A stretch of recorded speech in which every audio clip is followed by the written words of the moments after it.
हम मंजिलों को तलाशने नहीं जाएंगे, बेशक हम मील के पत्थर बन जाएंगे। हमारा वजूद मंजिलों से पहले रहेगा, हम मंजिलों का मुकद्दर बन जाएंगे। ऐसे फौलादी हौसले और ऐसी जिद लेकर पैदा होने वालों की जगह तो बस फौज में ही होती है। रमेश अग्रवाल एक ऐसी ही शख्सियत हैं जिन्हें फौजी जीवन ने निखार कर एक कामयाब इंसान बना दिया। और देखते ही देखते हमारे फौजी का अग्रवाल पैकर्स एंड मूवर्स का विशाल साम्राज्य खड़ा हो गया। जब मैंने काम स्टार्ट किया एयरफोर्स के अंदर शिफ्टिंग के लिए, तो मेरे वर्किंग आवर 18 घंटे हो जाते थे। माँ और पापा पूछते थे कि यार कभी रेस्ट तो कर लिया कर। मैंने कि जब 70-72 साल 76 साल की उम्र हो जाएगी तो सारा रेस्ट का पीरियड रहेगा। मेरा मानना है कि किसी आदमी को जब हटकर बनना है तो उसको हर एक्टिविटी, हर एक्शन, हर काम सब लीक से हटकर होंगे। रमेश अग्रवाल का जन्म 6 सितंबर 1962 को हिसार जिले के नलवा गांव में हुआ। उनकी प्रारंभिक शिक्षा गांव में हुई। रमेश अग्रवाल के पिता एक किराने की दुकान चलाते थे। फौज से उनके परिवार का दूर दूर तक कोई नाता नहीं था, लेकिन रमेश अग्रवाल की किस्मत में एक फौजी बनना ही लिखा था। 79 की बात है मोस्ट प्रोबेबली। अम्बाला से एयरफोर्स स्टेशन की भर्ती निकली हुई थी, तो काफ़ी लोगों ने किया, तो उसमें मैंने भी अप्लाई कर दिया और मेरा कॉल लेटर आ गया। इस तरह से मैं 1980 में वहीं अम्बाला के अंदर सभी एक ही शॉर्ट में सभी एग्ज़ाम पास किए, रिटर्न, फिजिकल और जो होते हैं उनके, और MTI मद्रास 1980 में मैं ट्रेनिंग करने चला गया।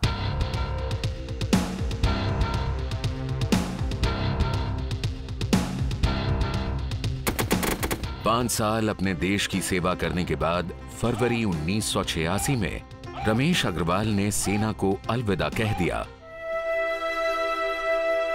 और रिटायरमेंट के बाद अपने परिवार के साथ हैदराबाद रहने लगे।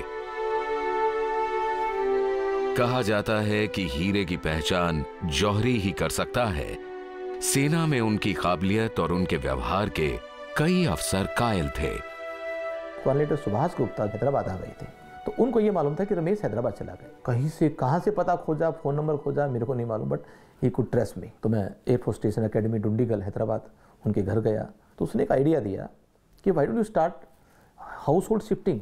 यहाँ 500 ऑफिसर है, हर महीने में 1-2 ऑफिसर जाते रहते हैं, आप इनका यहाँ से वहाँ शिफ्ट करो। और उसके बाद हमने अग्रवाल हाउस होल्ड कैरियर के नाम से 87 में सितंबर में खोल दिया। और फिर 1 साल के बाद हमने फिर पैकिंग शुरू कर दी, तो फिर अग्रवाल हाउस होल्ड कैरियर का नाम अग्रवाल पैकर्स एंड मूवर्स रख दिया। एक बार जब रमेश अग्रवाल ने अपने पैर मजबूती से जमा दिए, तो उसके बाद उन्होंने कभी पीछे मुड़कर नहीं देखा। उन्होंने फौज से जो कुछ सीखा था उसे उन्होंने अपने बिजनेस में अपनाया। हमने जो डिफेंस से सीखा वो कहा कि जो भी दिखता है वो बिकता है। आपको जो दिल और दिमाग में है, रियल में फैक्ट में है, वही आप क्लाइंट को बताओ। वो हमने अपने इसमें इम्प्लीमेंट किया। हर स्टाफ की, पियोन से लेकर ड्राइवर से लेकर कर्मचारियों से लेकर सबकी अपनी ड्रेस है, ड्रेस कोड में आते हैं।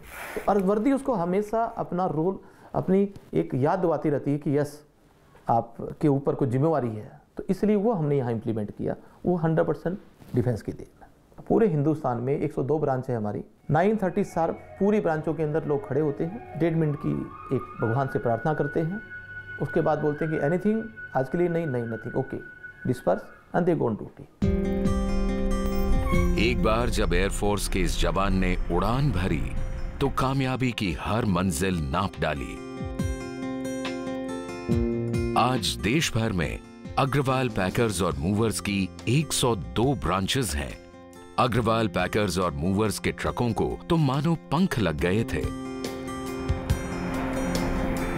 फिलहाल उन्होंने दिल्ली एयरपोर्ट के टर्मिनल 3 पर लैंडिंग कर दी है। 2006 के अंदर मैंने सोचा कि हिंदुस्तान में वेयर हाउसिंग एक अपने आप में ही बहुत बड़ा बिजनेस है, और उसमें काम करना शुरू किया। और एक मेरा 419 करोड़ रुपए का प्रोजेक्ट वेयर हाउस का खड़ा हो गया, और इसमें आगे बढ़े हम। जो हिंदुस्तान का जो टर्मिनल 3 है जहाँ दिल्ली से विदेशों में कहीं भी माल जाता है वो हमारे पास में है। तो आज सक्सेसफुली 3 साल से हम सब काम कर रहे हैं। तो हमारे इस तरह से मल्टीपल बिजनेस बनते गए। अग्रवाल पैकर्स और मूवर्स कंपनी की दीवारों पर एक इबारत लिखी है कि जीतने वाले कोई अलग काम नहीं करते, बल्कि वो हर काम अलग तरीके से करते हैं।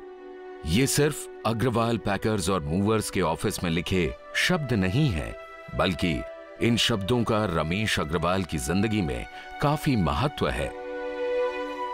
यहाँ पर कोई मैनेजर की परिभाषा नहीं है। हम हर आदमी को ये कहते हैं कि ब्रांच मालिक, एरिया मालिक, स्टेट मालिक, रीजनल मालिक, सो मालिक। जब किसी आदमी को मन में ये आता है कि मैं मालिक हूं, तो वो अपने मालिक की काम से करता है।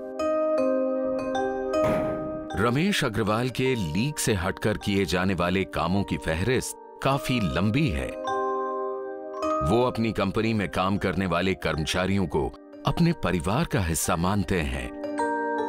उनकी कंपनी में काम करने वाले ट्रक ड्राइवर के प्रति उनकी भावना का अंदाजा इसी बात से लगाया जा सकता है कि उन्होंने ड्राइवर सेवा केंद्र बनाए हैं।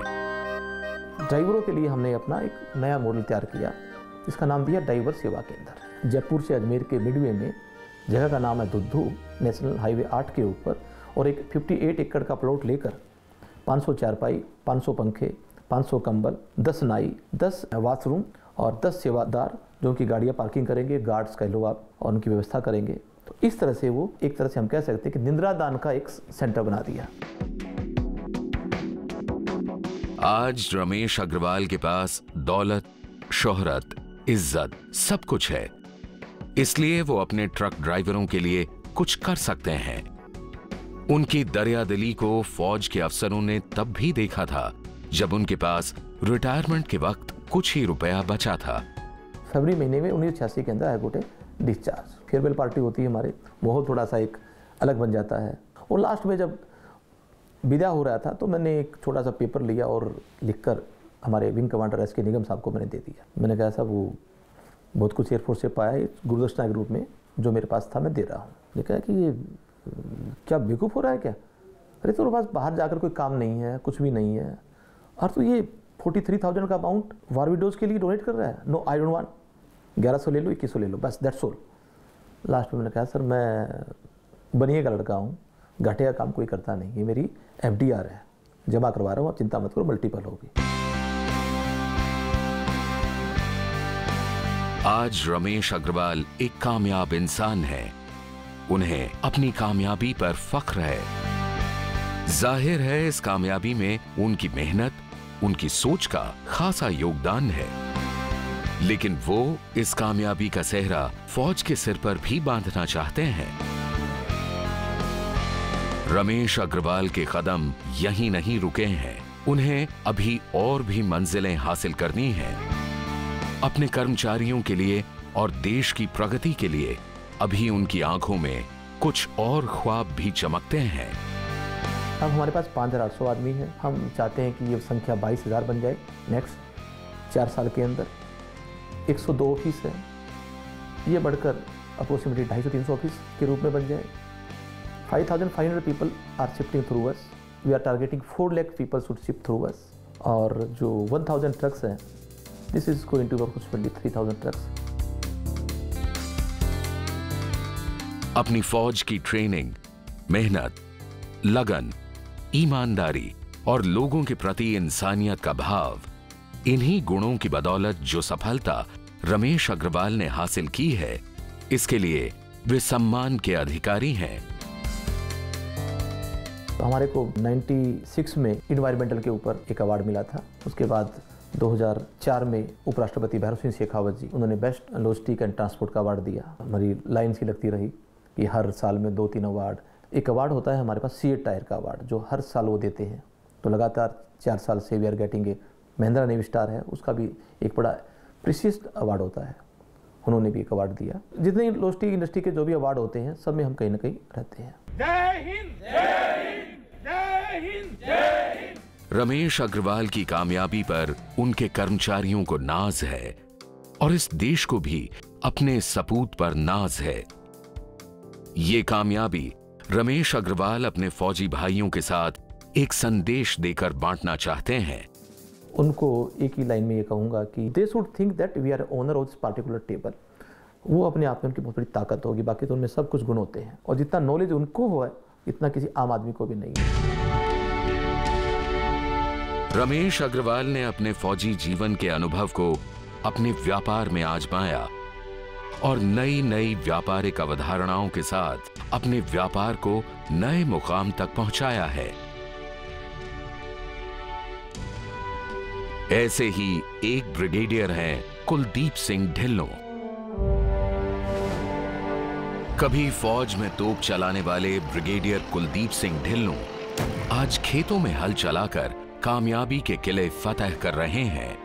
मैं काफ़ी खुश हूँ कि जो भी मैंने काम शुरू किए ना, वो उसमें कामयाबी मिली है मेरे को। चाहे वो वर्मी कंपोज हो, चाहे मेरा बायोडीज़ल का काम हो, हमें इतनी खुशी है कि उनको एक शुद्ध चीज़ मिल रही है, और बिज़ी भी रहता हूँ और खुशी भी प्राप्त होती है।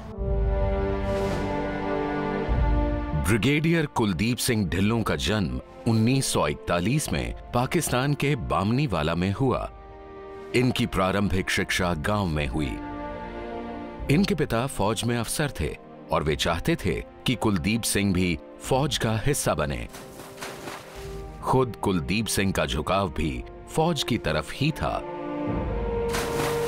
मैंने एनडीए का 56 में इम्तिहान दिया और पास हो गया, और जून 58 में एनडीए ज्वाइन की, और 3 साल की ट्रेनिंग के बाद 1962 जून में मेरे को कमीशन मिला, और मेरा कमीशन था इंडियन आर्टिलरी में। 18 फील्ड रेजिमेंट थी हमारी, उसमें ज्वाइन किया। I took part in 65 war, then I took part in 71 operation, Bangladesh में थे, और 93 में मैंने प्री मैच्योर रिटायरमेंट ले ली, क्योंकि घर के हालात कुछ ऐसे हो गए थे।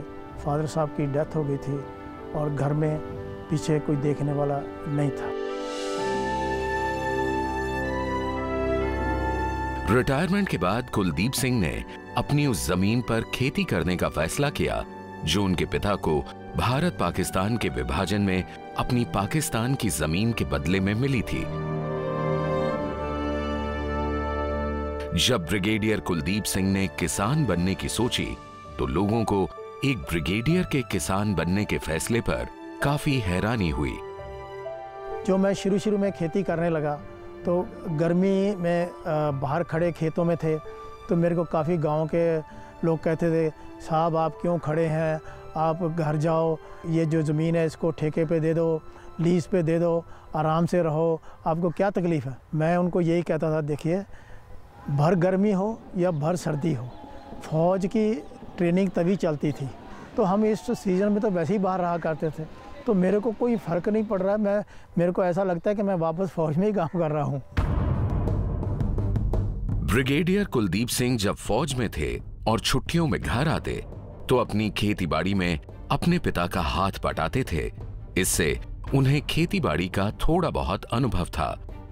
रिटायरमेंट के बाद ब्रिगेडियर कुलदीप सिंह खेती तो करना चाहते थे, लेकिन कुछ अलग हटकर, कुछ ऐसा करना चाहते थे जो आज से पहले पंजाब में किसी ने ना किया हो, और इस काम में उनकी मदद की कृषि विभाग ने।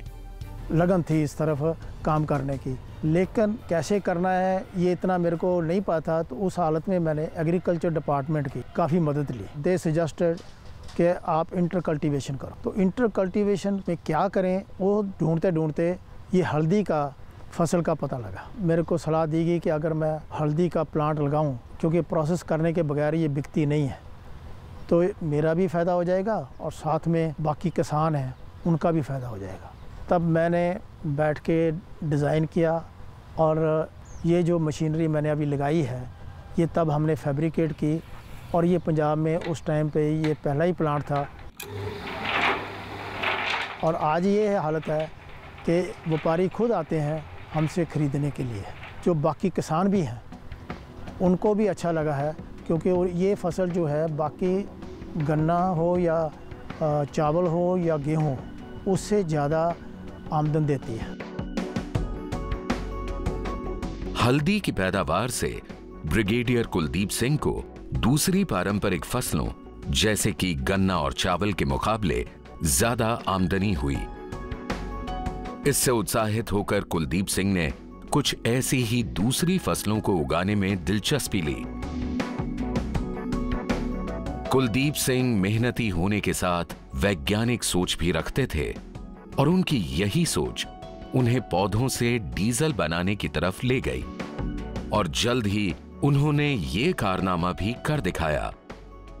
तो मेरे को थोड़ी जानकारी मिली इंटरनेट से कि बायोडीज़ल भी बन सकता है और उसके लिए जट्रोफा प्लांट है जिसके बीज से तेल निकालेंगे और उसको सोधेंगे तो वो जो है डीज़ल में इस्तेमाल किया जाता था।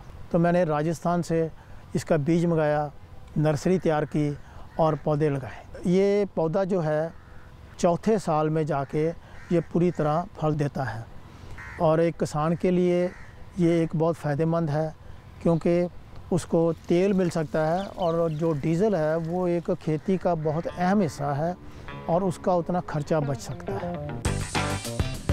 उनकी इस कामयाबी में हमारे देश के तत्कालीन राष्ट्रपति श्री अब्दुल कलाम भी शामिल हुए।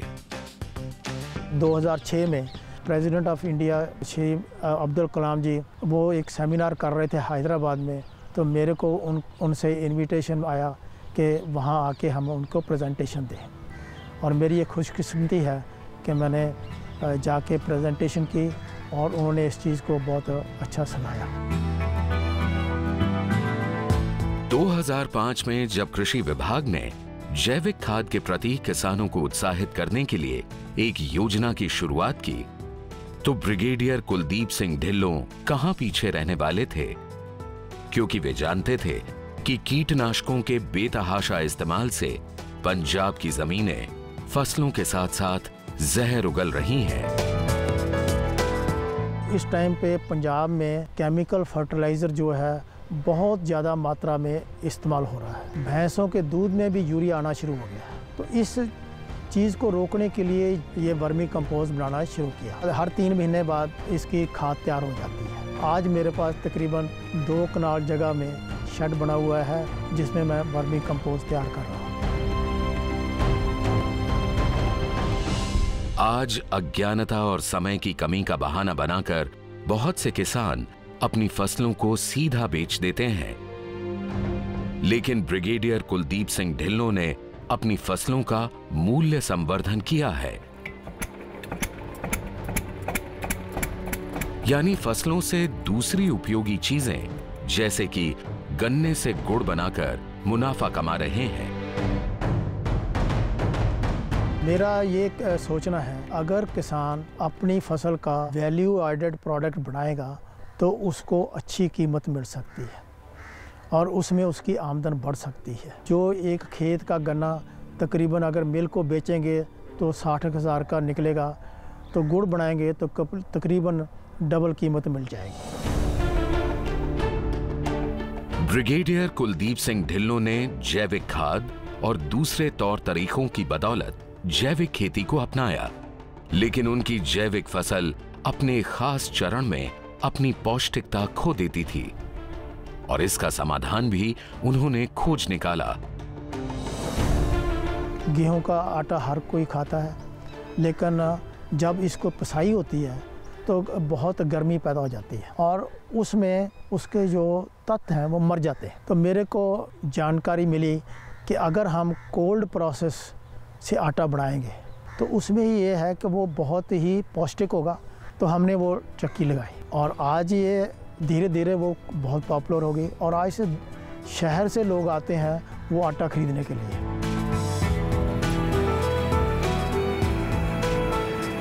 अपने खेतों में नित नए प्रयोग करने वाले ब्रिगेडियर कुलदीप सिंह चाहते हैं कि उनके फौजी भाई रिटायरमेंट के बाद भारतीय सेना से मिले अनुभवों को काम में लाएं।